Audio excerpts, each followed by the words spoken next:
When you look back at the beginning of a tragedy, the moment everything shifts is rarely dramatic. It's not a gunshot in the night or a scream heard across a quiet neighborhood. More often, it's something small, something that doesn't feel dangerous at first. A routine broken, a promise missed, a silence where there should have been a simple phone call. For Emily Ward, that moment came on a warm, windless afternoon in late April in the coastal town of Riverside Bay, a place where people knew their neighbors. Doors didn't always get locked, and the ocean was close enough that the smell of salt drifted into every backyard. Emily had lived there for almost 2 years with her young daughter, Lily. She worked long hours at a hospice center. Friends said she was the type of person who could sit beside a stranger's bed in their final moments and somehow make them feel less alone. But on this particular day, Emily didn't show up to work, and she didn't pick up Lily. That was the first thing that didn't make sense. It started around 5:30 p.m. when Grace Merritt, the babysitter, noticed the time creeping past the usual mark. Emily was reliable, predictable. She always texted if she was running late, even by a few minutes. Grace called her once, then again. No answer. She thought maybe Emily had been caught in traffic, or maybe her phone battery had died. But by 6 o'clock, she knew something wasn't right. Grace called Emily's father, David Ward, who lived 20 minutes away. David didn't wait. He grabbed his keys, told his wife he'd call when he knew something, and drove straight to Emily's house on Cypress Lane, a quiet residential street lined with tidy lawns and mailbox posts decorated with seashells. It was the kind of street where people walked their dogs after dinner and waved at one another without thinking about it. The house looked normal from the outside. Nothing broken, nothing suspicious. The porch light was on, even though it wasn't dark yet. When David knocked, the door pushed open slightly. It hadn't been fully closed. Inside, the house felt frozen, like someone had stepped out just for a moment. On the kitchen counter sat a set of grocery bags. A loaf of bread and a carton of milk lay beside them, as if Emily had started putting things away and then stepped out to take a phone call or check the mail. A jacket was draped over a chair. Her keys were nowhere in sight. Neither was her purse, but there was no sign of Emily. David called out her name, his voice echoing through the small living room, but the only reply was the steady hum of the refrigerator and the faint rumble of cars passing outside. A strange, heavy silence settled into David's chest. He stepped outside to check the driveway, and that was the second thing that didn't make sense. Emily's car wasn't there, and Emily never went anywhere without it. She needed it for work, for errands, for picking up Lily. The absence of that car was like a missing piece in a puzzle that suddenly didn't feel like a puzzle anymore, but a threat. David called the rest of the family. Soon, Emily's brother Jonathan arrived along with his wife. Together, they spread out around the neighborhood, checking the street, the park, down the block, and the route Emily usually took to work. They asked a few neighbors if they had seen her that day. One neighbor remembered seeing her car earlier, but not recently. Another said she had noticed Emily carrying groceries that afternoon. That was all. It wasn't enough. 30 minutes later, when they regrouped in front of the house, Jonathan stopped mid-sentence. He squinted across the road toward a curb shaded by an oak tree. "Dad, isn't that her car?" The others turned. There it was, the silver sedan, parked directly across the street, not in the driveway where she always left it. not under the small carport she paid extra for. Instead, positioned at an odd angle, facing away from the house, David approached the car cautiously, as though something inside might explain everything or make it worse. When he opened the door, something cold moved through him. Emily's purse was on the passenger seat. Her wallet was inside. The keys were still in the ignition. That was the moment David knew something bad had happened. Emily was careful, almost obsessively so. She never left the keys in her car. She never left her purse unattended, and she would never, ever leave her daughter waiting. David stepped back and took a long breath. "Call the police," he said. His voice was slow and controlled, but every word shook. Officers from the Riverside Bay Police Department arrived within minutes. They sealed off the street, took statements from the family, and walked through the house with flashlights even though the sun hadn't fully set. They marked the grocery bags, photographed the kitchen, looked through the small hallway leading to the bedroom. Everything seemed intact. No signs of a struggle, no broken glass, no missing items. It was almost eerier because of how normal it all felt. Detective Sarah Donovan, who had worked missing person cases for over a decade, walked into the living room and paused. She always trusted her instincts, and that house gave her a feeling she recognized too well. The beginning of a case that was going to turn dark. She asked David to walk her through the timeline. When did anyone last speak to Emily? What were her plans for the day? Did she seem stressed, afraid, upset? David told her Emily had gone grocery shopping in the afternoon. She had mentioned planning to cook a simple dinner. There was nothing unusual about that day, at least not to him. But when Detective Donovan checked the time stamps on recent purchases, she discovered something that complicated everything. Emily had checked out at the grocery store around 3:12 p.m. She arrived home shortly after, and then nothing. No calls, no texts, no bank activity, no phone movement, just silence. The investigation quickly shifted from missing person to potential abduction. And inside the station, as officers pulled nearby CCTV footage, the picture began to sharpen, just not in a direction anyone wanted. Footage from a gas station half a mile away showed something important. At 8:47 p.m., Emily's silver sedan drove past the station, but the driver wasn't Emily. The figure behind the wheel looked taller, shoulders broader, movement stiffer, and whoever it was, they didn't stop. They kept driving into the night. Back at Emily's house, Detective Donovan stood beside the car once more.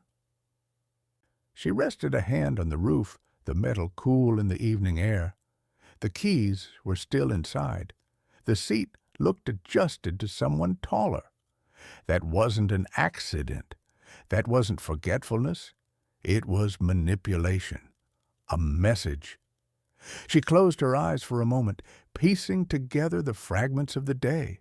A mother who never came home, a car placed across the street, belongings untouched, a trail that felt too carefully arranged. Someone had wanted to make Emily disappear quietly. Someone who knew her routines. Someone who had enough confidence to believe he wouldn't be caught. Detective Donovan didn't know the name yet, but that night she wrote one line in her field notebook. This was deliberate. And from that moment on, the search for Emily Ward became a race against time and against someone who had already planned every step. If you ask people in Riverside Bay what they remember about Emily Ward, they'll tell you about her smile first. Not because it was bright or dramatic, but because it was consistent. The kind of smile that said, "I'm okay," even if she wasn't. the kind that made people believe she had every part of her life under control. In the days after her disappearance, detectives went back through Emily's life piece by piece, not looking for perfection, but for the cracks beneath it. And the more they searched, the more they realized how carefully Emily had tried to hold everything together. They began at the beginning. Emily grew up about 150 miles north of Riverside Bay in Northwood County, a place with long winters, narrow highways, and thick forests where children played outside until dusk. Her father, David Ward, described her as the quiet type, independent, thoughtful, a kid who kept notes in the margins of her books and collected small rocks from hiking trails. Her childhood was uneventful in the best possible way. Stable, church on Sundays, family dinners at the same round wooden table. No reason to think she'd ever be at the center of a missing person investigation. But life changes slowly, then all at once. After high school, Emily enlisted in the U.S. Air Force, serving overseas as a medical technician. The structure of military life suited her, but the emotional weight of caring for injured service members shaped her in ways she didn't often talk about. In the middle of deployments and long nights in makeshift medical tents, she began exchanging emails with a boy from her hometown, Andrew Mercer, someone she had known since she was 15. Andrew had been the kind of teenage friend who made people think, he's a good guy, soft-spoken, polite, someone who offered to carry other people's groceries or mow lawns for elderly neighbors. Their families knew each other. They went to the same school. Nothing about him raised alarms. When Emily finished her service and returned to Northwood County, Andrew was waiting. The transition from friendship to romance was nearly seamless. They married within a year, moved into a modest rental home, and for a while, things were good.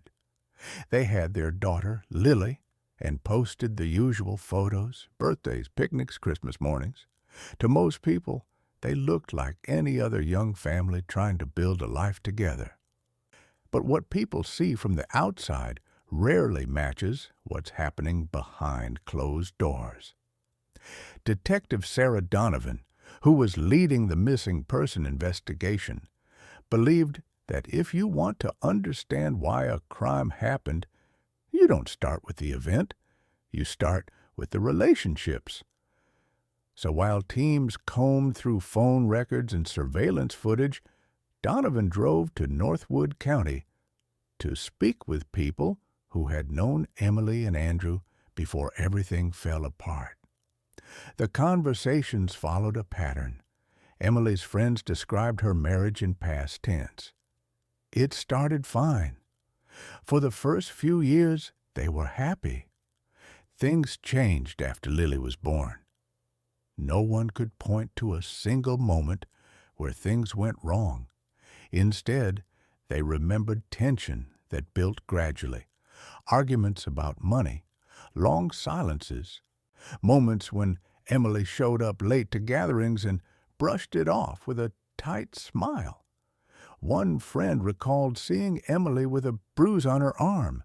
When asked about it, Emily said she'd bumped into a cabinet. Another time, she claimed she slipped on the porch stairs. Small explanations, simple excuses, the kind people accept because the alternative feels too heavy. But the most revealing conversation came from someone the detectives didn't expect to hear it from, Andrew's own mother, Marlene Mercer. Marlene sat at her kitchen table, hands wrapped around a mug of coffee that had gone cold long before. Her voice shook when she spoke. "I love my son," she said, "but love doesn't erase the truth. He's changed, and I don't know when it happened." She hesitated, too long for it to be casual, then added, Emily deserved better. Donovan didn't push her. She didn't have to. The silence in the room said more than any sentence could. Marlene admitted Andrew had struggled with anger for years. He hid it well in public, but at home it surfaced in ways that frightened her. Raised voices, slamming doors, long stretches of brooding where anything could set him off. She remembered one night, months before Emily moved to Riverside Bay, when Andrew showed up at her house furious over a disagreement about child support. He paced the kitchen, talking about how Emily made his life impossible and how everything would be easier if she wasn't around. At the time, Marlene dismissed it as venting. People say hurtful things in anger. It didn't feel like a threat. But now, looking back, she wondered if she should have taken it more seriously. Meanwhile, back in Riverside Bay, detectives were analyzing Emily's phone records. The pattern was strange. There were messages to friends, reminders from her workplace, notifications from the grocery store, but nothing after 4:08 p.m. on the day she vanished. Then something else stood out. A short call placed the night before her disappearance. Just 13 seconds. From Emily's phone to a number registered to Harborview Cottage, the Airbnb rented by Andrew. Detective Donovan's jaw tightened. Emily had been there. Not just earlier that week, not just once. She had been there the night before she disappeared, and nobody had mentioned that. They questioned Andrew the next morning. He arrived at the station with his shoulders stiff and a practiced calm. He said he wanted to cooperate. He said he had nothing to hide. He repeated the same line he had told officers the first night. She dropped Lily off, stayed maybe 10 minutes, then went home. But when asked about the call from Emily's phone to the Airbnb, a flicker passed across his face, so fast most people would have missed it. But Donovan didn't miss anything. He said he didn't remember the call. He shrugged, said maybe Emily butt-dialed.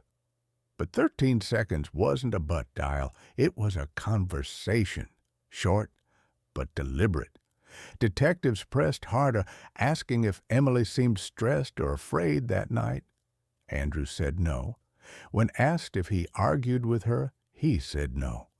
When asked if she entered his Airbnb, he hesitated, just for half a breath, and then said she stood near the door but didn't come inside. It was a lie. Detective Donovan felt it. As the investigation expanded, they interviewed Dr. Ellen Rowe, Emily's supervisor at the hospice center. Dr. Rowe said Emily had been more tired than usual the last few months, but she never missed a shift. She never arrived late. She never ignored her phone.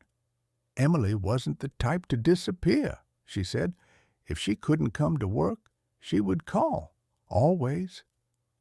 Another friend told detectives Emily had recently been anxious about something she didn't want to talk about. She used words like pressure and stress, but wouldn't explain further.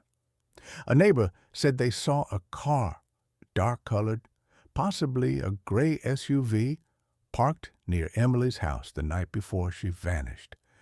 They didn't think much of it at the time. Piece by piece, the picture sharpened. Emily's life in Riverside Bay was peaceful only on the surface. Underneath, she was navigating a situation more dangerous than she let on, and if there was any doubt left, it vanished when detectives searched Emily's bedroom and found the journal. The small, worn notebook, hidden under a drawer of folded shirts, held the truth Emily hadn't spoken aloud. Entries about fear, about arguments, about threats, about feeling watched. And a line written 3 weeks before she vanished. I don't know what Andrew is capable of anymore. Detective Donovan closed the journal slowly, her heart sinking. Emily hadn't run away. She hadn't gotten lost. And she hadn't needed time alone. Someone close to her, someone who once promised to love her, had been tightening a rope around her life for years. Part 1 had ended with the discovery of Emily's abandoned car. Part 2 ends with something far more chilling. Emily herself had predicted her danger. She just didn't know her prediction would be the final message she left behind. When detectives finally sat across from Andrew Mercer, they already knew more than he realized. They had the footage, they had the journal, and they had a timeline that contradicted his version of events at every turn. But interrogations never start with the truth.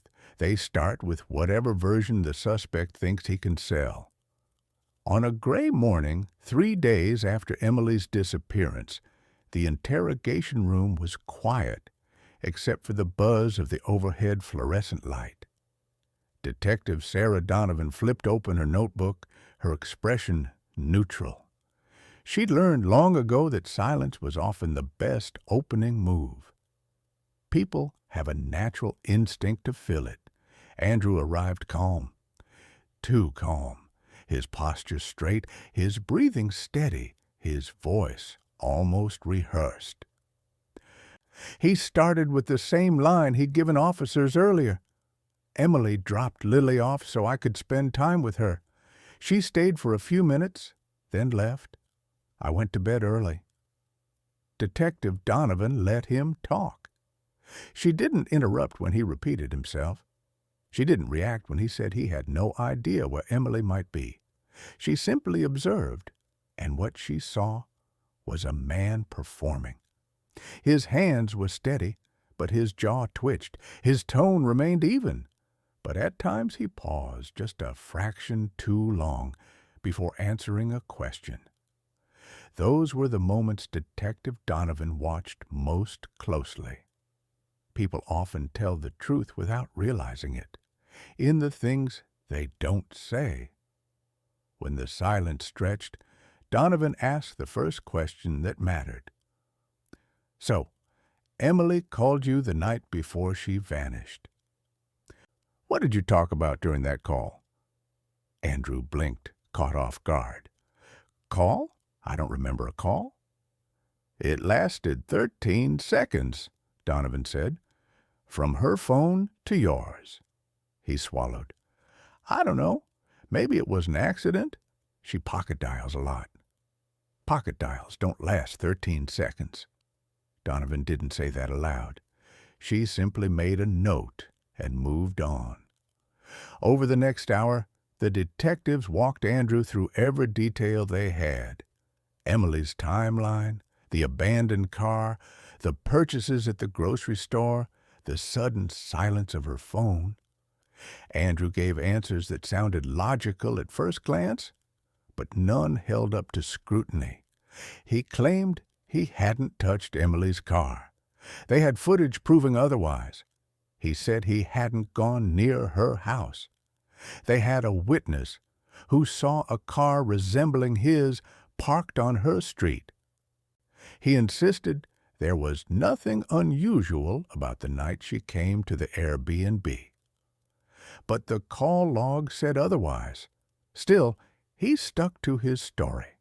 Every detail delivered with the confidence of someone who had practiced this narrative for days. But lies are like cracks in glass. Once one appears, the rest spread quickly. While Andrew was being interviewed, other detectives were at work examining Harborview Cottage, the Airbnb Andrew had rented for his visit with Lily. The owner had given them permission to search, and what they found sharpened the picture even further. Inside the small cabin, a blanket missing from the closet, a faint chemical smell near the sink, a freshly scrubbed area of floor, a trash bag inside another trash bag, and a receipt tucked deep into Andrew's duffel bag, for a durable plastic tub purchased 2 days before Emily vanished. These weren't smoking guns, but they were breadcrumbs, and detectives knew where breadcrumbs usually led. When Detective Donovan returned to the interrogation room with the new information, Andrew's composure began to falter, not dramatically, but subtly. His fingers tapped the table. His breathing changed rhythm. His eyes darted toward the door as if calculating how much longer this would take. Then Donovan asked the question she'd been saving. "Why didn't you tell us Emily came back to see you again?" He froze. It was the first genuine reaction she'd seen. Her tone remained level, almost gentle. "We have reason to believe she came back after dropping off Lily. We know she didn't go straight home." Andrew finally moved, but only to shake his head. "No, that's wrong. She never came back." But his eyes said something different. People lie with their words, but they always tell the truth with their reactions. As detectives pieced together the timeline, one fact rose above the rest. Emily had been alive the last time she saw Andrew.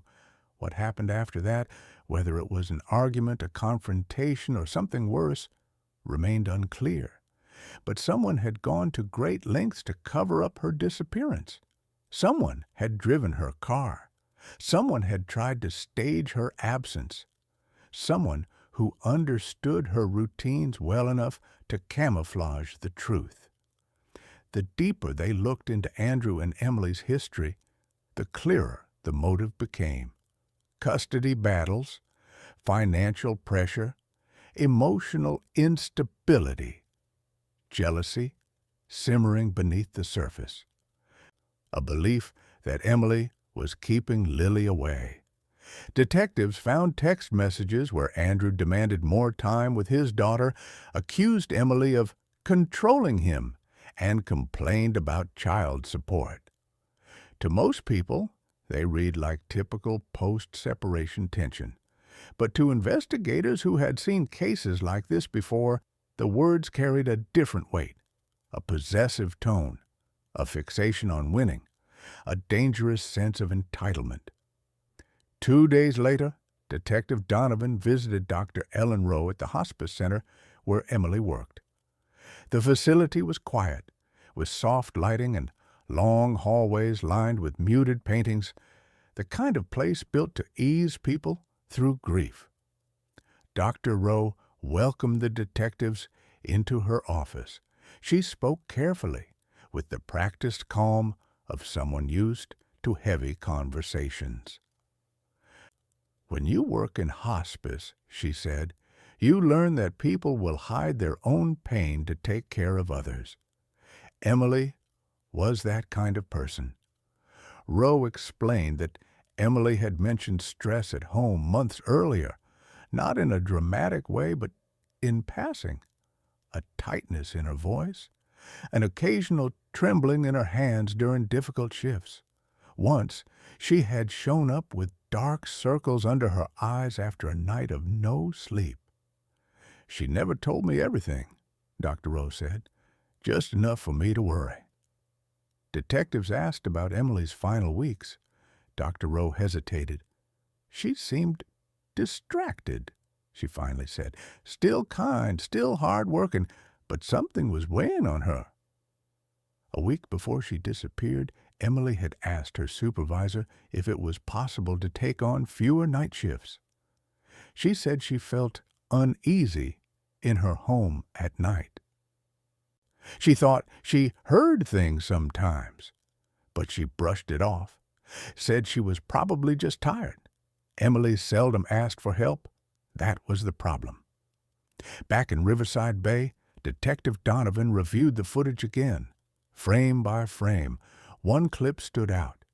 The silver sedan turning onto Emily's street at 10:11 p.m. Headlights off. The figure inside was too shadowed to identify, but their silhouette didn't match Emily's. A taller outline, broader shoulders, different posture. Whoever was behind that wheel wasn't Emily. And the more they watched, the more they noticed something else. The car didn't immediately park. It circled the block twice, as if checking to see whether anyone was watching. People don't do that when they're going home. They do it when they're hiding something. A day later, detectives interviewed neighbors. One elderly woman recalled hearing a car door shut late that night. Not unusual. But then she heard footsteps. Quick, heavy, purposeful. Another neighbor mentioned seeing a man walking away from the parked sedan wearing a hooded sweatshirt. He moved fast, head down, hands shoved in his pockets. When shown a description of Andrew, the neighbor said, "Well, I can't be sure, but it looks close." The circumstantial pieces were stacking up. But the breakthrough came not from a witness or a video or a message. It came from a notebook. In Emily's journal, detectives found several entries that were short but revealing. "He scares me when he's angry. Sometimes I feel like he watches me. I want Lily to grow up without fear. He said he wished I would disappear." And then one entry written in rushed, shaky handwriting, "If anything ever happens to me, it won't be an accident." Detective Donovan stared at the page long after she finished reading. This wasn't just a missing person case anymore. It was the beginning of something far darker, a truth hiding in plain sight, waiting for someone to connect the final dots. The more they dug, the clearer the pattern became. Emily had feared Andrew, and Andrew had been preparing his story long before she vanished. Part 3 ends where Part 4 will begin. The interrogation room, the lies, the collapse of Andrew's alibi, and the moment detectives begin to unmask a killer hiding beneath a calm exterior. Interrogations rarely explode into confessions the way television shows pretend they do. Real interrogations are slow burns. They're about patience, psychology, and pressure. Not the kind that breaks bones, but the kind that breaks stories. In the case of Andrew Mercer, detectives knew they were dealing with someone who believed he'd planned the perfect narrative, a man who thought he'd covered every track and accounted for every detail, a man certain he could talk his way out of suspicion. He didn't realize that by the time he sat in that gray interrogation room, his story was already collapsing under its own weight. Detective Sarah Donovan had spent the previous night reviewing the footage again, reading through Emily's journal entries until her eyes ached. She kept coming back to the same line, written in rushed, uneven handwriting. "If anything ever happens to me, it won't be an accident." People don't write sentences like that unless they're afraid, unless they feel danger closing in. And when danger feels that close, it usually has a name. The morning of the second interrogation, Sarah entered the room with a different approach. The first round was about gathering surface-level inconsistencies. The second round would be about unraveling them, methodically, strategically, and without giving Andrew a chance to regain control. She placed a small folder on the table, not thick, not dramatic, just thin enough to make him wonder what she was holding back. Andrew sat in the same metal chair, shoulders stiff. He looked sleep-deprived for the first time. Dark circles under his eyes, a faint tremor in his right hand. He tried to disguise it, but Donovan noticed everything. "Andrew," she said calmly, "I want to walk back through your timeline again, just to make sure we haven't missed anything." He nodded, but the nod lacked confidence. "You said Emily dropped Lily off, stayed a few minutes, and then went home." "Yes," he answered quickly. "That's what happened." "And you didn't see or hear from her afterward?" "No." Donovan flipped open the folder slowly. "Well," she said, "something doesn't add up." Andrew swallowed hard. "We have a time-stamped phone call from Emily's phone to yours the night before she disappeared. You said you didn't remember it." He hesitated. Maybe she pocket-dialed. "Andrew, she talked for 13 seconds. The room went still. Even the faint hum of the fluorescent light seemed to quiet. 13 seconds isn't an accidental call. 13 seconds is long enough for a greeting, confusion, a full sentence. Donovan didn't push further yet. She let silence do the work. Silence, she knew, was a mirror, reflecting every fear the suspect had been trying to avoid. Finally, she spoke again. "Why don't we talk about the second time Emily came to your Airbnb?" His head snapped up. That didn't happen. But his voice trembled, and Donovan saw it, the opening crack. In the observation room behind the one-way mirror, Detective Mark Hollis crossed his arms, watching closely. He'd been in law enforcement for 30 years. He'd seen men like Andrew before, men who justified everything in their own heads long before they ever acted. Hollis leaned forward, eyes narrowing slightly. "Let her work him," he murmured to the young officer beside him. "He's starting to feel the burn." Inside the room, Donovan slid a photo across the table, not of a crime scene, not of Emily. It was a still image from the gas station camera, Emily's sedan passing by at 8:47 p.m. "Andrew," she said quietly, "this is Emily's car. You told us you never drove it." He tried to speak, but the words stuck. Another photo. Emily's car turning onto her street, headlights off. "Why would Emily drive home with her headlights off?" Donovan asked. His jaw tightened. His fingers curled into fists.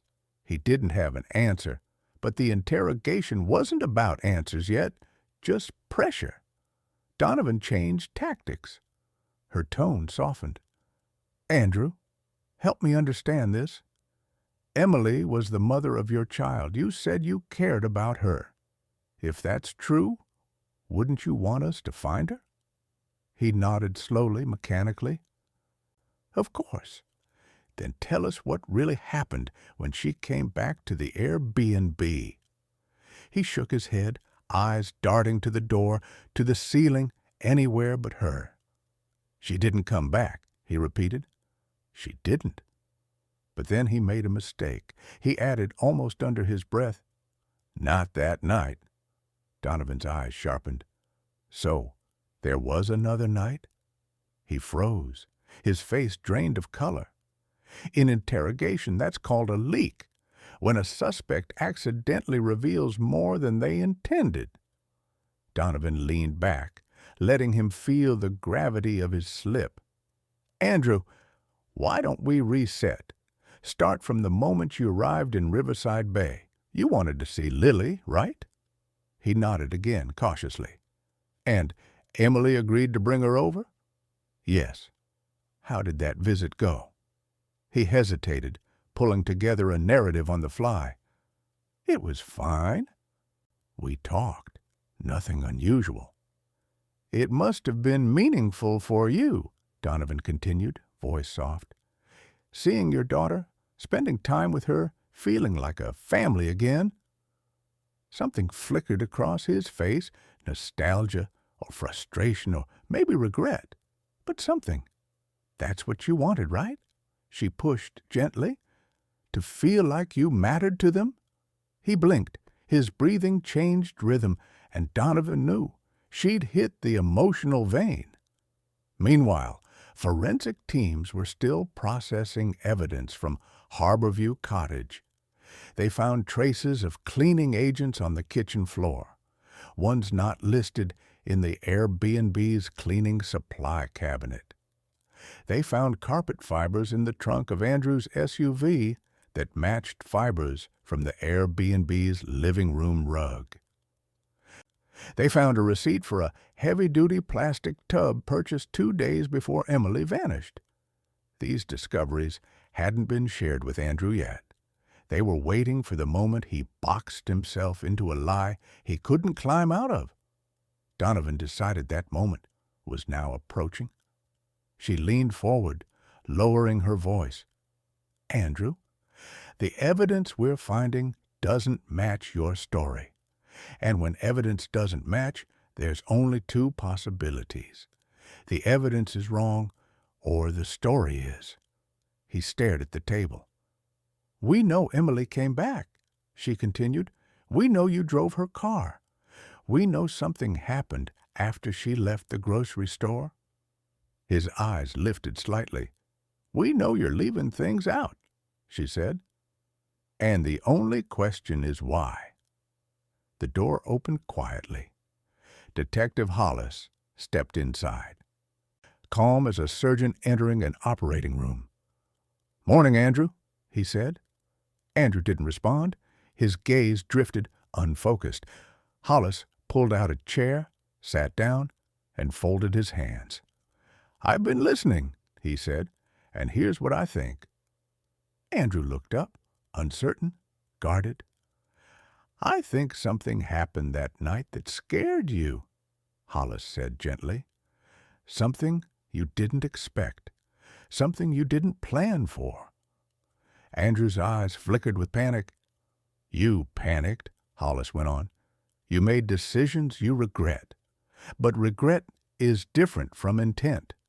And the sooner you're honest, the better for everyone." Andrew exhaled slowly, his composure slipping another inch. Donovan watched him carefully. She knew this moment, the moment hesitation turns into instinct, instinct into confession. Hollis leaned forward slightly. "Did you argue?" he asked. "Did she say something that upset you? Or did she come back to talk things through and things got out of hand?" Andrew swallowed. A bead of sweat slid down his temple. Then the first crack. It wasn't supposed to happen like that. Donovan's heart thudded once sharply. Hollis didn't move. "Tell us what that means." Andrew closed his eyes. He wasn't ready to tell the truth. Not yet. But he had taken his first step off the script he'd been hiding behind. And that was enough for now. As he sat trembling at the edge of confession, the detectives knew they were on the verge of the turning point, the moment when Andrew Mercer would no longer be a man denying involvement, but a man explaining how everything went wrong. Every interrogation reaches a turning point, a moment when a suspect's certainty begins to erode, when the rehearsed words start slipping out of order, when fear outweighs confidence. For Andrew Mercer, that moment arrived exactly 47 minutes into the session. And from then on, everything he said made the truth harder, not easier, to ignore. When Andrew whispered, It wasn't supposed to happen like that," the air in the room shifted. It wasn't a confession, not yet. But it was the first time his narrative cracked open enough for the detectives to see inside. Detective Mark Hollis didn't pounce. That was the mistake rookies made, rushing in, trying to force the truth. Hollis kept his voice level, his posture calm. "What wasn't supposed to happen like that, Andrew?" he asked softly. Andrew shook his head, eyes fixed on his own tightly clasped hands. His throat tightened. I just mean she shouldn't have disappeared like this. None of this should have happened." Detective Sarah Donovan watched him carefully. These weren't the words of an innocent man. Innocent people say things like, "I don't know," or "I want her found." Guilty people say things like, It wasn't supposed to be like this. But she didn't press him. Not yet. Instead, she reached for the folder again and slid out a single sheet. "Andrew," she said gently, "I want to walk through the timeline one more time." His shoulders stiffened, and she saw a flicker of annoyance in his eyes, a sign that his patience was slipping. "We already did this," he said. "I know," Donovan replied calmly, "but every time you tell it, something small changes. That's normal." "But we need a version without the changes?" He swallowed hard. She continued, "You said Emily dropped Lily off, stayed at the Airbnb for a few minutes, and then left." "Yes." "Then you said she didn't call you. Then you said she might have pocket dialed. Then you said maybe you talked for a second, but you can't remember." He blinked. The inconsistencies were piling up around him like sandbags. "And then," Donovan added, "you said something happened that wasn't supposed to happen." Andrew's lips parted, but nothing came out. Hollis leaned forward slightly. "Andrew, are you starting to understand why we're confused?" The silence was the answer. In the observation room, detectives reviewing the evidence were piecing together something far more concrete. A pair of work gloves had been recovered from the back of Andrew's SUV. Not unusual. Lots of people carry gloves. But these had tiny flecks of a cleaning chemical that matched residue found at Harborview Cottage. Another bag in his trunk held rope, duct tape, and a nearly empty bottle of a strong solvent. Again, not incriminating by themselves, but together? Together, they painted a picture of preparation, a level of preparation that didn't align with Andrew's claim that Emily just left. Detective Donovan knew this, but she also knew that piling evidence on a suspect too quickly could shut them down entirely. What she needed wasn't evidence, it was emotion. The mistake suspects make isn't logical, it's psychological. And Andrew was beginning to fracture under the weight of his own fear. "Andrew," she said quietly, "tell me about the last time you saw Emily." He shook his head. "I told you." "She left." "Then why didn't she pick up Lily from the babysitter? Why didn't she go to work? Why didn't she answer any calls?" "I don't know," he muttered. Donovan leaned in slightly. "Her groceries were still on the counter. Her purse was in her car. Her keys were in the ignition. None of that suggests she planned to leave." Andrew's jaw tightened. Maybe she needed space," he said weakly. "You expect us to believe she abandoned her daughter, her job, her home, without taking her purse, her wallet, without telling anyone, without her car?" He looked like a man drowning in contradictions. Hollis tapped the table lightly. "Andrew, what really happened?" "I don't know," Andrew snapped, voice cracking. "I already told you what happened." And there it was, the moment his composure finally began to crumble. People who are lying don't like repeating their story over and over, because repetition exposes the flaws. Every question feels like an attack. Every detail feels like a trap. And the moment they raise their voice, they're no longer controlling the room. The detectives were. But the real unraveling began when Donovan said the one name she had been holding back. "Lily?" Andrew's eyes snapped up. "Your daughter," she continued softly. "She's the one who's going to grow up with questions. She's the one who needs answers. Don't you want her to know the truth someday?" Andrew's breath caught. The guilt was immediate. The emotional Achilles heel the detectives had been waiting for. "Lily doesn't need to go through this," he whispered. Donovan lowered her voice even further. No child should lose her mother and father in the same moment, Andrew. Help us understand what happened. Give her something, anything, that lets her know you tried to do the right thing. He pressed his palms to his forehead. I never wanted. What did you never want? Hollis asked. Andrew didn't look up. I didn't want it to get this far. The detectives exchanged a brief glance, controlled but electric. This wasn't a denial. This was an admission. A small one, yes, but enough to tell them he was stepping out of the fabricated story and into reality. Outside the room, the sun had begun to set, casting long shadows across the walls of the station. Officers moved quietly through the corridors. Phones rang intermittently, but in the interrogation room, time felt suspended. Andrew, Donovan said softly, when Emily came back to the Airbnb, what did she say? His breathing hitched, a subtle sign of memory, not invention.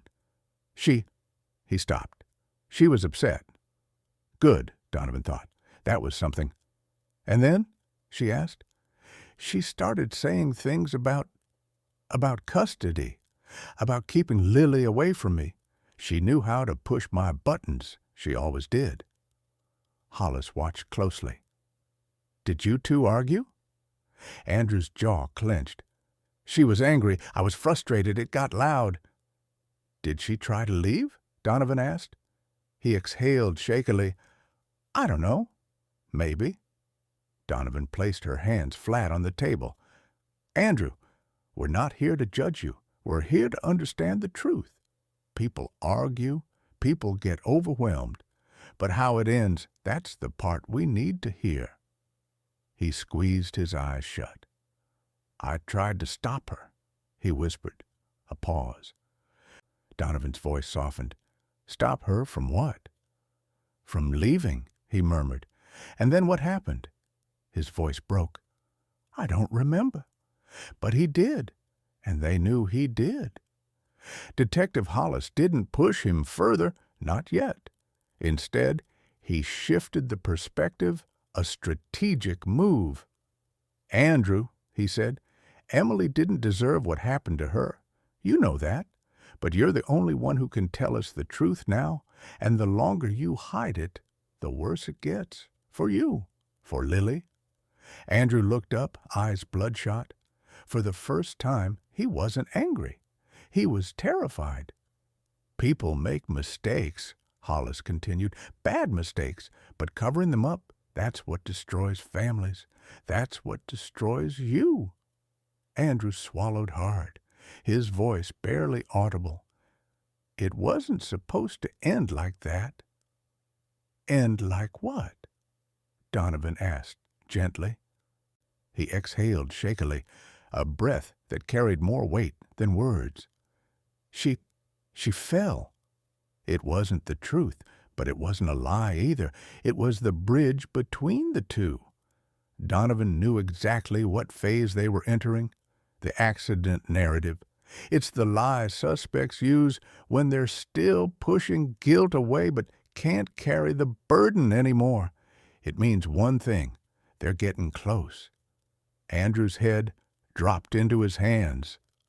I didn't mean for it to happen, he whispered, and with that single sentence the investigation crossed the line between suspicion and confession. Interrogations don't usually break suddenly. People imagine a dramatic confession, a slammed fist, a suspect screaming, "Fine, I did it." But in reality, it's more like erosion. Slow, relentless. A drip of truth that wears away the wall built of lies. For Andrew Mercer, that drip began with the words, "She fell." And from that moment forward, every sentence he spoke pulled him deeper into the corner he had been trying to escape. Detective Sarah Donovan didn't celebrate. She didn't even shift in her chair. She simply watched him with the same calm, almost maternal attentiveness she'd maintained since the start. She knew better than to push too hard. The first admission is always fragile, a thin thread that can snap if tugged too quickly. She lowered her voice. "Andrew, help me understand something. When you say she fell, what do you mean by that?" Andrew's fingers tightened around his forehead as though he was physically holding his skull together. I don't know," he whispered. "She just slipped." It wasn't an answer, but it was movement. And in interrogation, movement is everything. Detective Mark Hollis, standing in the shadows near the one-way mirror, finally stepped toward the table. Not aggressively, but with enough presence to shift the room's weight. Andrew's eyes flicked up at him, haunted and exhausted. "Andrew," Hollis said gently, "people don't slip for no reason. Was she upset? Were you arguing?" Andrew hesitated. A long, shaky breath left his body. It wasn't supposed to get loud," he said. "She was emotional. She wanted to take Lily and leave." She said she was done talking. Donovan exchanged a subtle glance with Hollis. This was progress. Messy, incomplete, but progress. "And when she said that?" Donovan asked. Andrew rubbed his temples. "I asked her to calm down. She wasn't listening. She kept talking about custody, about court, about how I shouldn't see Lily as much. She knew exactly what buttons to push." There it was again. Blame. Not full responsibility. Not yet. But he was edging closer to the truth. "What happened physically?" Donovan asked softly. "Did she grab you? Did you grab her?" He flinched, almost offended. "I wasn't trying to hurt her. I didn't push her." "But she fell," Donovan said. He swallowed hard. "Yes." Silence filled the room like a heavy fog. Outside the interrogation room, officers were piecing together the timeline more sharply. The CCTV footage didn't lie. Andrew had driven Emily's car. He had returned to the house. At times he claimed he was sleeping. And his story had changed more in 3 hours than an innocent man's ever would. But the detectives knew something else. Andrew had not yet crossed the line into truth. He was parked right on the edge. Donovan leaned forward slightly and spoke in the tone of someone comforting a panicked child. "Andrew, look at me." He hesitated, then slowly lifted his gaze. "No one thinks you woke up that morning wanting to hurt Emily," she said. "People fight. People lose control. Accidents happen. But what matters right now is that we understand what happened next." He blinked rapidly, breathing shallow. "I didn't know what to do," Andrew whispered. "She was on the floor. She wasn't moving. I tried calling her name." "What did she respond with?" Donovan asked. He paused. "She didn't." That was the first honest thing he'd said in an hour. "And what did you do then?" Hollis pressed gently. I panicked," Andrew muttered. "I thought if anyone saw us like that, they would think I did it on purpose." Donovan's voice softened even further. "Andrew, you're not a monster. You were scared. Anyone would be. What matters is what you did next." He hesitated for several seconds. His chest rose and fell with each unsteady breath. I had to think," he said. "I needed to breathe, so I left." Donovan raised an eyebrow, but subtly. "You left the room?" "No," Andrew whispered. "I left the house." Hollis's jaw flexed. "You left Emily on the floor, unconscious, and walked out?" Andrew nodded, a tiny motion, barely perceptible. Donovan didn't show shock or judgment. She simply asked, "How long were you gone?" I don't know. A while." Hollis leaned forward. "Andrew, it was 2 hours." Andrew's face collapsed. His shoulders sank, as though the number physically weighed him down. "I didn't mean to leave her that long," he said. I didn't know what to do." That right there was the moment Donovan had been waiting for, the merging of self-preservation and guilt, the two emotions that together forced the truth to the surface. "Andrew," she said softly, "when you came back, was she still alive?" His mouth opened, closed, opened again. "I don't know." "Andrew," Donovan repeated, firmer now, "was she breathing?" He stiffened. His silence was louder than words. Donovan continued, "You checked. You must have checked." "Anyone would have." Andrew's voice trembled. I touched her shoulder. I tried calling her name again." "And?" Hollis asked. "She didn't move." The detectives let the silence linger. Andrew's composure teetered like a glass on the edge of a counter. "I didn't want her to die," he whispered. "I didn't want this." "Then help us," Donovan urged. "Andrew, accidents can be forgiven. But running, hiding, lying, that's what haunts people for the rest of their lives." He swallowed, eyes glassy. "I didn't know what to do." "You could have called 911, Hollis said. "You could have driven her to the hospital." "I know," Andrew muttered. "I know." "So why didn't you?" Donovan asked. He squeezed his eyes shut. Because I knew what it would look like." There it was, the truth behind the lies. He wasn't afraid she was dead. He was afraid of being blamed. Up to this point, Andrew had kept his hands on his face, his hair, the table. But now he pulled his hands into his lap and sat still, as though bracing for impact. "Andrew," Donovan said gently, "what happened after you realized she wasn't breathing?" His voice lowered to a whisper. "I thought maybe I could fix it." Donovan exchanged a quick glance with Hollis. Fix it. A phrase like that meant one thing. He had tried to hide the body. "How did you try to fix it?" she asked. Andrew shook his head violently. No, I didn't. I wasn't trying to hide anything." "Andrew," Donovan said softly, "you're already carrying this alone. Let us help you." He pressed the heel of his palm to his forehead, trembling. "I thought, if she wasn't breathing, maybe she could still wake up.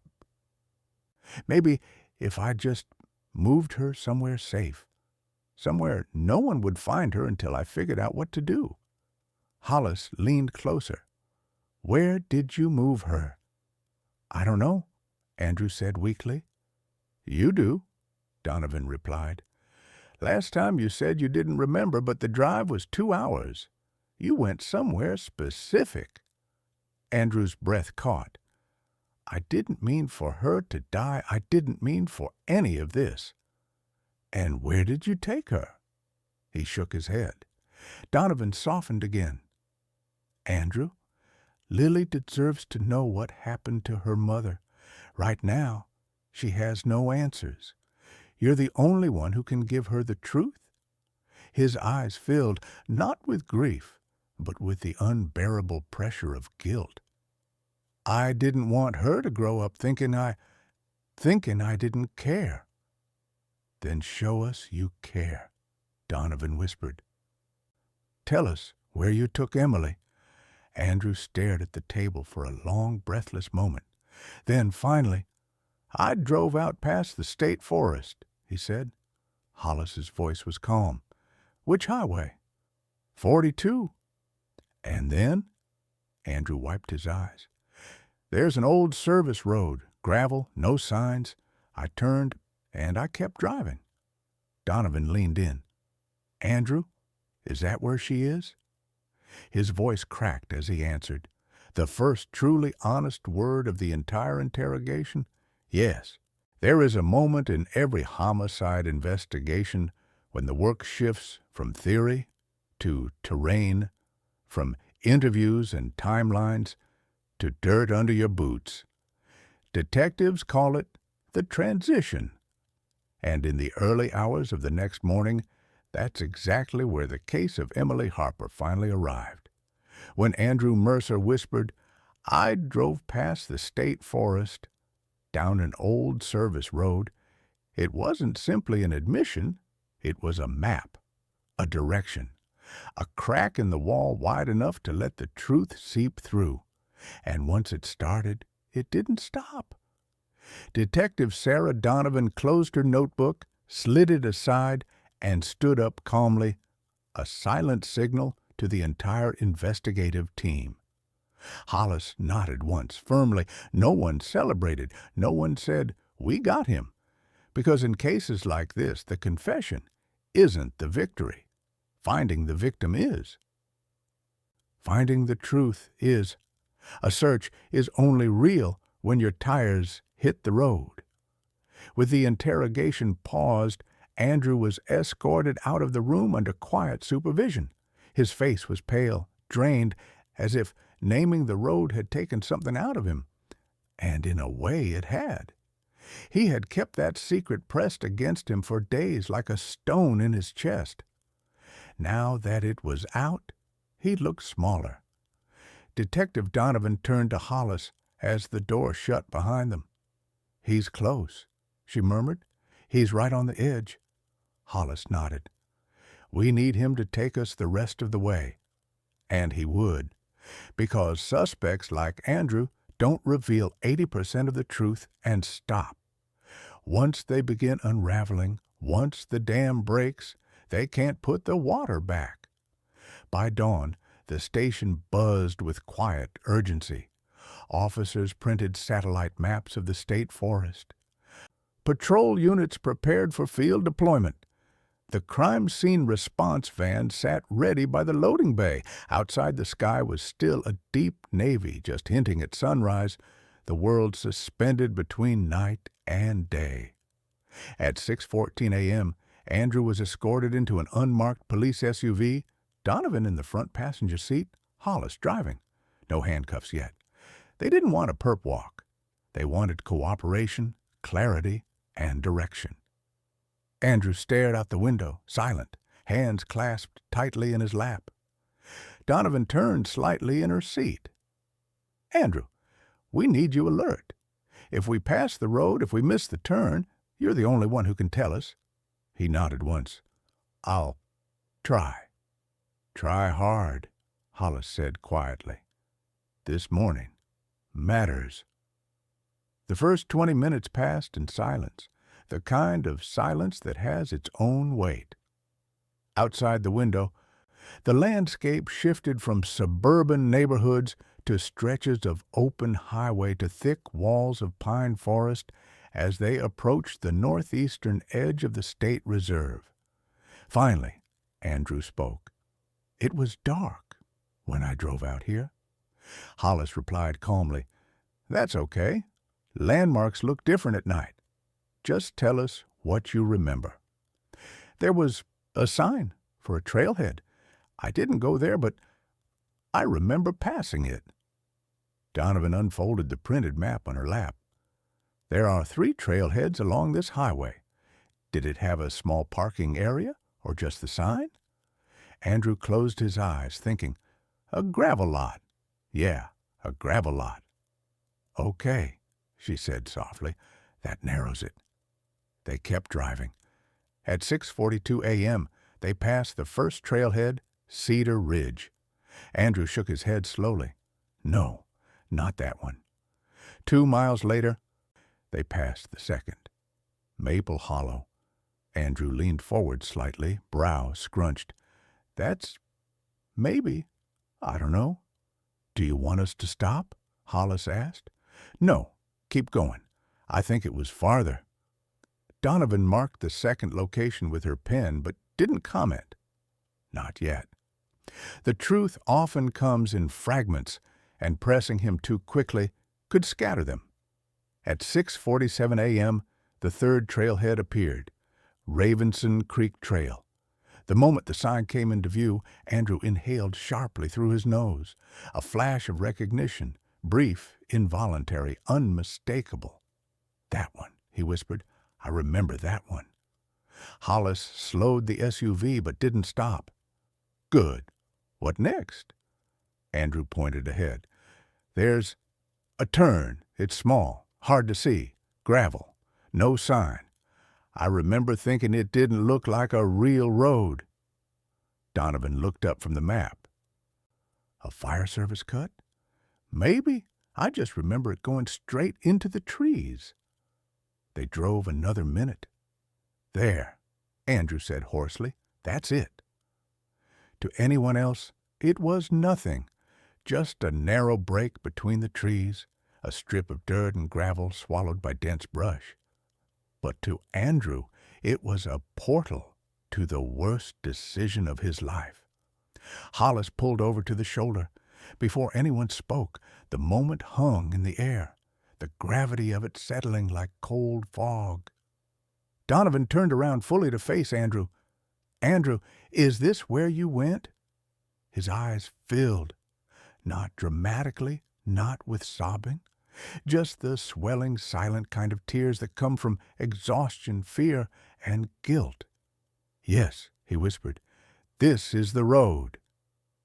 The caravan arrived 10 minutes later, marked units, forensic vans, K-99 handlers, search team coordinators. The forest loomed ahead, tall, dark pines packed tightly together, the canopy filtering the early morning light into a muted gray haze. Donovan stepped out of the SUV and approached the lead search supervisor. "We're going in," she said simply. Andrew remained in the car until they were ready. When he finally stepped out, an officer stayed beside him, not restraining him, not intimidating him, just making sure he didn't bolt. But he didn't seem like he would. He looked as if he had already given up running. Donovan gestured gently toward the gravel service road. "Andrew, we need you to show us how far you drove." He nodded. The group moved forward, Hollis up front with Andrew, Donovan just behind, the rest of the team following like a silent procession. The gravel crunched underfoot. Ferns brushed their legs. The forest around them felt unnaturally quiet, as if the trees themselves were listening. Andrew's breathing grew uneven. "I remember the road bends," he murmured, "to the left." And it did. 100 yards in, the path curved gently, revealing deeper stretches of forest ahead. "Keep going," Hollis said calmly. Andrew's pace slowed, his eyes scanning the forest floor, the underbrush, the shadows between the trees. "It was darker that night," he whispered. "That's okay," Donovan said. "You're doing fine." They walked another minute. Then Andrew stopped. His chest rose and fell in strained, ragged breaths. "It's here," he whispered. "How do you know?" Donovan asked. His hand lifted shakily, pointing toward a thicket off the road. There was a clearing, small. I remember the shape of that tree. The one with the split trunk. Hollis followed his gaze. A large pine stood about 50 feet away, its trunk dividing into two thick branches at the base, like a pair of arms reaching upward. "Andrew," Donovan said quietly, "is that where you left Emily?" A long, trembling silence. Then, "Yes." The search team moved swiftly but respectfully. They marked the area, set up a perimeter, instructed the K-9 units to stand by. Donovan and Hollis pulled back to give the forensic team space, but they didn't leave. They stood near Andrew, who sat on a tree stump, hands clasped tightly, eyes fixed on the ground. He didn't speak. He didn't need to. The truth was, finally in the trees behind him. And the investigation had crossed another irreversible threshold. They were no longer searching for whether something happened. Now they were uncovering how it happened. The forest doesn't speak, but it remembers. Footsteps, tire tracks, broken branches, disturbed soil, everything leaves an imprint. And when investigators crossed the threshold from the gravel service road into the tightly packed pines, they stepped into a place that had quietly held the truth for days. As the early morning sun filtered through the treetops, beams of muted gold cut through the fog. The search team moved with purpose yet caution, knowing that somewhere within these acres of quiet was the answer Emily Harper's family had been praying for and dreading.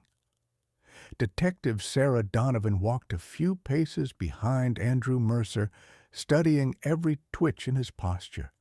His shoulders were visibly tight, his steps slow, his breathing unsteady. He wasn't leading them with certainty. He was drifting toward memory, toward fear, toward the place where his life began collapsing long before the police arrived. About 50 yards down the path, Andrew stopped, not dramatically, not with a gasp or a confession. Instead, his body just stilled, like an engine that had finally run out of fuel. "It's close," he whispered. Detective Mark Hollis stepped forward. "Andrew, we need you to be precise. Are we near the spot?" Andrew nodded vaguely. "Somewhere around here. I remember that tree." He pointed toward a pine with a split trunk, the same tree he'd recognized from the road. Donovan's eyes followed his gesture.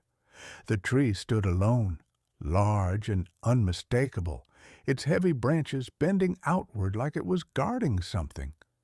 A search coordinator signaled the team to fan out in a semicircle. Every movement was deliberate, controlled, quiet.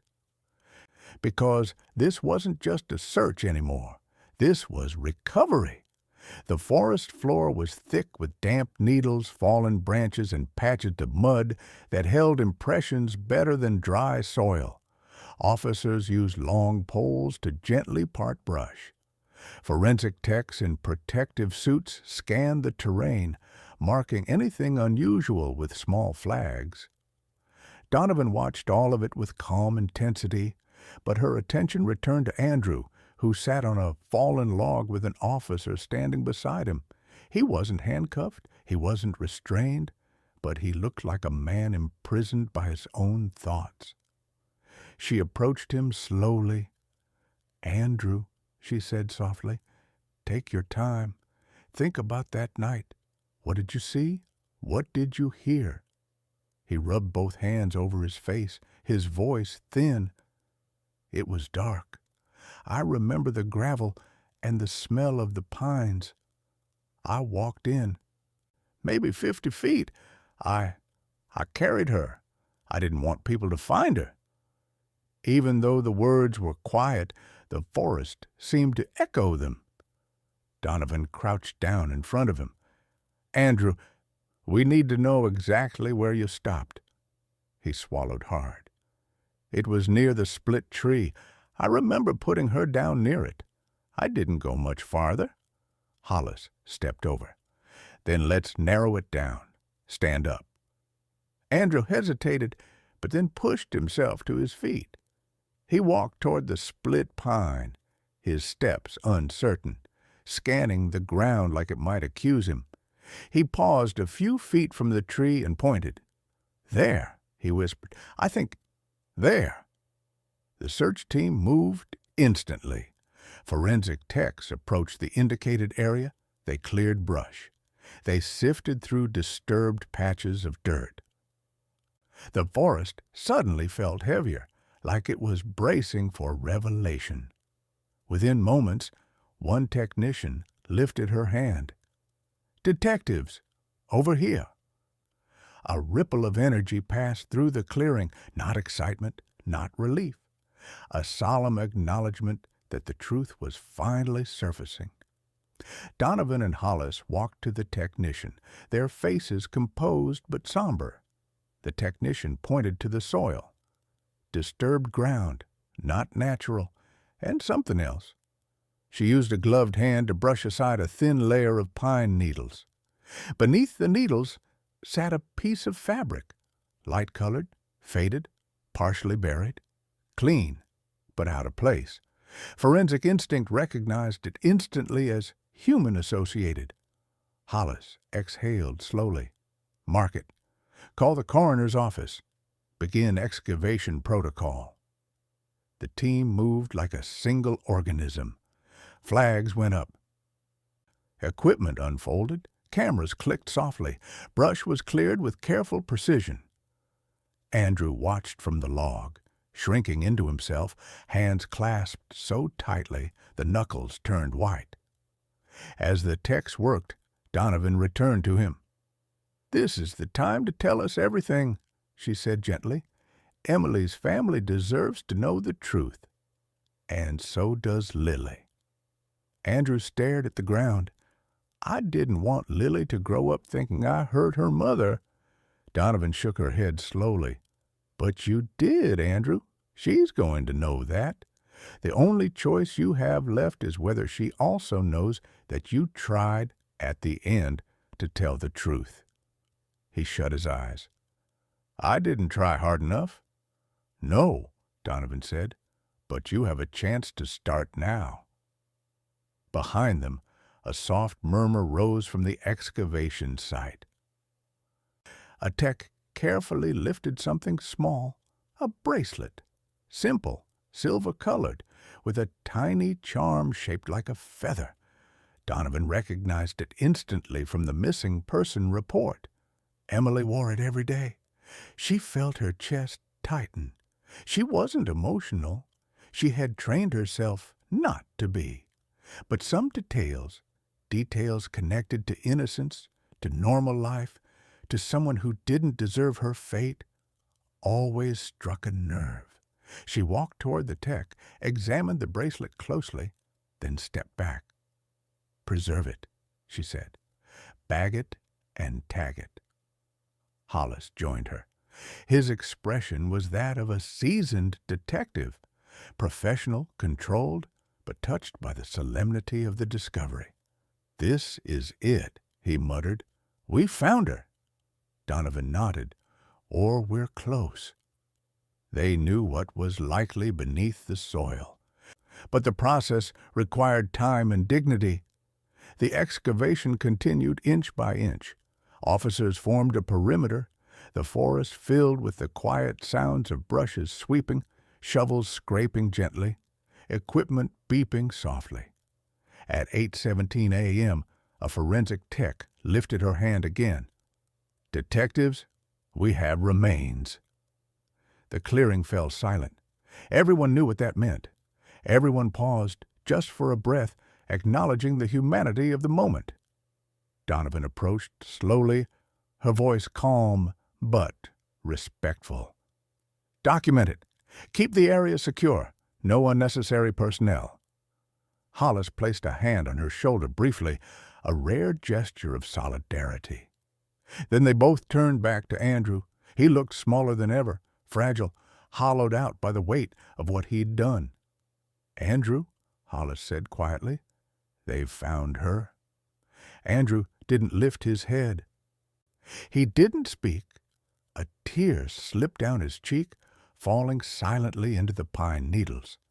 Not because he felt grief for Emily, but because the truth had finally overtaken him. There was no more room to hide. As the coroner's team arrived, Donovan stepped closer. "There's one more thing we need from you," she said, "and it's the hardest part." Andrew looked up slowly, his eyes red. "What else?" he whispered. "Tell us what really happened that night," she said. "No more slips, no more versions. The real story." His breath hitched. "I don't know if I can." "You can," Donovan said firmly, "because everything that happens next, your charges, your sentencing, what Lily grows up knowing, It all depends on the truth you choose to tell now." Andrew stared at her, tired, defeated, cornered by the consequences he had tried desperately to outrun. "I didn't mean to," he began, but Donovan held up a hand. "No more. I didn't mean to. Start from the beginning." He took a long, shaky breath. "The fight started when she said she wanted full custody," he whispered. "She told me I'd never see Lily again. I panicked. I grabbed her arm. She pulled away. She fell back. And then—" He stopped. Donovan stayed quiet, letting him find his way forward. "She didn't get up," Andrew said. "And I didn't try to help her. I just thought about what would happen to me." The final wall came down. The truth stood bare in the forest air. Behind them, forensic techs continued their quiet, careful work. The forest no longer felt silent. It felt like it was exhaling, like it had been holding this burden for days and was finally releasing it. And as Andrew sat hunched on the fallen log, the reality of the moment settled on everyone present. The search was over. The investigation had entered its final phase, and the story of what happened to Emily Harper was no longer a mystery. It was a tragedy.